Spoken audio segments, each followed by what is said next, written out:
നമുക്ക് ഒരുപാട് അന്വേഷണം ഇതിനകം പൂർത്തിയായി കഴിഞ്ഞിരിക്കുന്നു. നികുതി അടച്ചിട്ടുണ്ടോ എന്ന് അന്വേഷിച്ചു. നികുതി അടച്ചിട്ടുണ്ട് എന്ന് വ്യക്തമായിരിക്കുന്നു. അതുപോലെ തന്നെ വിജിലൻസ് കോടതിയിലേക്ക് ഇത് അന്വേഷിക്കണമെന്ന് പറഞ്ഞു പോയി. വിജിലൻസ് അന്വേഷണം വേണ്ടതില്ല എന്ന് പറഞ്ഞ് വിജിലൻസ് കോടതി തള്ളിക്കളഞ്ഞിരിക്കുന്നു. പിന്നീട് ബംഗളൂരു കൊച്ചി ROCകൾ അന്വേഷിച്ചു.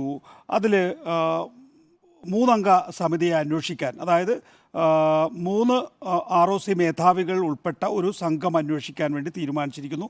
അതിനിടയിലാണ് ഇപ്പോൾ കോർപ്പറേറ്റ് മന്ത്രാലയത്തിൻ്റെ കീഴിലുള്ള SFIO എന്ന് പറയുന്ന ഏജൻസിയോട് അന്വേഷിക്കാൻ ആവശ്യപ്പെട്ടിരിക്കുന്നത്, അല്ലേ? നോക്കൂ, ഇവിടെ 2 കാര്യങ്ങൾ വളരെ പ്രധാനപ്പെട്ടതാണെന്ന് എനിക്ക് തോന്നുന്നു. ഒന്ന്, ബംഗളൂരു ROCയുടെ റിപ്പോർട്ടിൻ്റെ അടിസ്ഥാനത്തിലാണ്, എന്തെങ്കിലും തെറ്റുണ്ടെങ്കിൽ തിരുത്തണം, ബംഗളൂരു ROCയുടെ റിപ്പോർട്ടിൻ്റെ അടിസ്ഥാനത്തിലാണ് ഈ 3 അംഗ ROCയുടെ അന്വേഷണം പുരോഗമിക്കുന്നതിനിടെ ഇപ്പോൾ SFIയുടെ അന്വേഷണം തീരുമാനിച്ചിരിക്കുന്നത് എന്നാണല്ലോ നമ്മൾ മനസ്സിലാക്കുന്നത്. ഇതേ ബംഗളൂരു ROC തന്നെയാണ് എക്സാലോജിക് എന്ന കമ്പനിക്ക് ഡോർമെൻറ്റ് സ്റ്റാറ്റസ് നൽകിയിരിക്കുന്നത്. നമ്മളൊരു ഡോർമെൻറ്റ് സ്റ്റാറ്റസിന് അപ്ലൈ ചെയ്യുന്ന സമയത്ത് അത് ആ കമ്പനി ഡോർമെൻ്റ് ആക്കാതിരിക്കണമെങ്കിൽ നിങ്ങൾക്ക് ഡോർമെൻറ്റ് പദവി നൽകാനാകില്ല എന്ന് പറഞ്ഞ് നമ്മുടെ ആ ഡോർമെൻ്റ് അപ്ലിക്കേഷൻ യഥാർത്ഥത്തിൽ തള്ളണമല്ലോ. അത് തള്ളാത്ത ഡോർമെൻ്റ് ആക്കിയിട്ടുള്ള ബംഗളൂരു ROC ഇപ്പോൾ എന്ത് ചെയ്യുന്നു? വലിയ ക്രമക്കേടുണ്ട്, അത് SFIO തന്നെ അന്വേഷിക്കണം എന്ന് ആവശ്യപ്പെട്ട് റിപ്പോർട്ട് കൊടുത്തിരിക്കുകയാണ്. അതിന്റെ അടിസ്ഥാനത്തിലാണ് വ്യാജമാണെന്നാണ് പറഞ്ഞിരിക്കുന്നത്. ഡോർമൻസി സ്റ്റാറ്റസിന് വേണ്ടിയിട്ട് നൽകിയ തെളിവുകൾ വ്യാജമായിരുന്നു. ഡോർമെന്റ് സ്റ്റാറ്റസിന് ഒരു തെളിവും കൊടുക്കേണ്ടതില്ല. നിങ്ങളുടെ എന്താ ഇവരുടെ പ്രധാനപ്പെട്ട ROCയുടെ പ്രധാനപ്പെട്ട ടാക്സ് ലയബിലിറ്റി ഇല്ല എന്ന് പറയുന്നത് നോട്ടീസ് വന്നിട്ടുണ്ട് എന്നുള്ളത് പിന്നീടുള്ള തിരിച്ചറിവാണ്. നോക്കൂ, നമുക്കിപ്പോൾ ഒരു ആദായ നികുതിയുടെ നോട്ടീസ് നമുക്ക് വരുന്നുണ്ട് എങ്കിൽ അത് ഏത് ഘട്ടത്തിൽ നോട്ടീസ് വന്നു എന്നുള്ളതൊക്കെ നമ്മൾ ഈ പറയുന്ന കക്ഷിയോടുകൂടി ചോദിച്ചാലേ നമുക്ക് മനസ്സിലാവുള്ളൂ.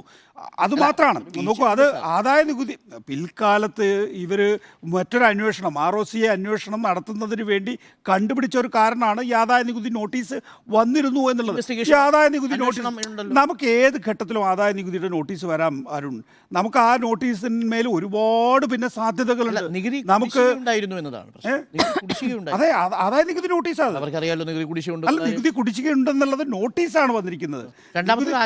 അപ്പോൾ ഞാൻ ചോദിക്കട്ടെ, ഞാനിപ്പം എൻ്റെ കമ്പനി ഡോർമെന്റ് സ്റ്റാറ്റസിലേക്ക് മാറ്റണം എന്നാവശ്യപ്പെട്ട് ഞാൻ ഓൺലൈനിൽ അപ്ലൈ ചെയ്യുന്നു.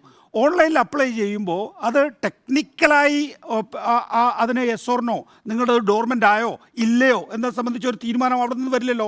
ROC അത് പരിശോധിക്കുകയും ഡോർമെൻ്റ് ആക്കാൻ തീരുമാനിക്കുകയും ചെയ്തു. അങ്ങനെയാണ് എനിക്ക് ഡോർമെൻ്റ് സ്റ്റാറ്റസ് കിട്ടുന്നത്. ഞാൻ കൊടുത്ത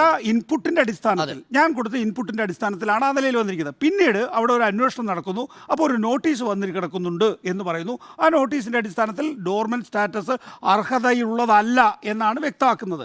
എൻ്റെ ചോദ്യം ഇത്രയേ ഉള്ളൂ, ബംഗളൂരു ROCയെ സംബന്ധിച്ചിടത്തോളം ഡോർമെന്റ് സ്റ്റാറ്റസ് നൽകിയിട്ടുള്ള ബംഗളൂരു ROC പിന്നീട് പറയുന്നത് ആ സീരിയസ് ഫ്രോഡ് ഇൻവെസ്റ്റിഗേഷൻ ഏജൻസി അന്വേഷിക്കുന്ന രീതിയിലുള്ള വലിയ ഗുരുതരമായ ക്രമക്കേടുണ്ടെന്ന് 2 നിലപാടെടുത്തിട്ടുണ്ട്. ഒന്ന് സാധാരണഗതിയിലുള്ള നിലപാട്, മറ്റൊന്ന് പൊളിറ്റിക്കലായി മാറിയതിന് ശേഷമുള്ള നിലപാട്. അപ്പോൾ ആ 2 നിലപാടിൽ നമ്മൾ കാണണം അതിൻ്റെ രാഷ്ട്രീയം എന്നുള്ളത് ഒന്നാമത്തെ കാര്യം. 2, ഹൈക്കോടതി വാദം കേൾക്കാൻ വേണ്ടി 12-ാം തീയതി നിശ്ചയിച്ചിരിക്കുകയാണ്. എന്താ അതിൻ്റെ ഉപഹർജി എന്ന് പറയുന്നത്? SFIO 122 കൂടി അതിൽ എഴുതി ചേർക്കണം. ഞാൻ വിട്ടുപോയി എന്നാണ് ഷോൺ ജോർജ് പറയുന്നത്.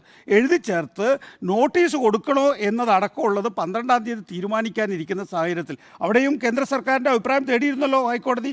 ആ ഘട്ടത്തിൽ ഒന്നും പറയാത്ത കേന്ദ്ര സർക്കാർ, കേന്ദ്ര കോർപ്പറേറ്റ് മന്ത്രാലയം ഇപ്പോൾ ഹൈക്കോടതിയെ പോലും അറിയിക്കാതെ വേഗത്തിലുള്ള അന്വേഷണം. നല്ല കാര്യം, അന്വേഷണം വളരെ പ്രധാനപ്പെട്ടതാണ്. നിൽക്ക് തീർന്നില്ല.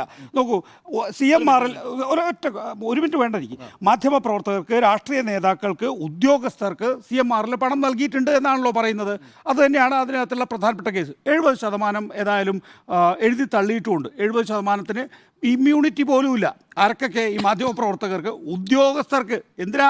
സർക്കാർ കൊടുക്കുന്ന ശമ്പളത്തിന് പുറമെ CMRL വേറെ ശമ്പളം കൊടുക്കുന്നുണ്ട്.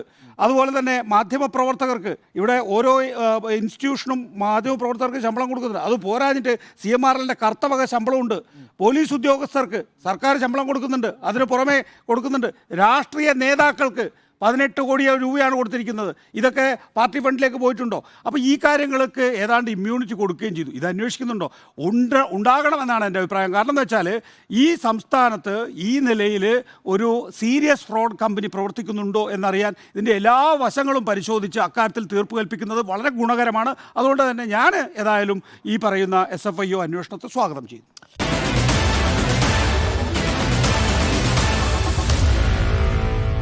Meet the editors.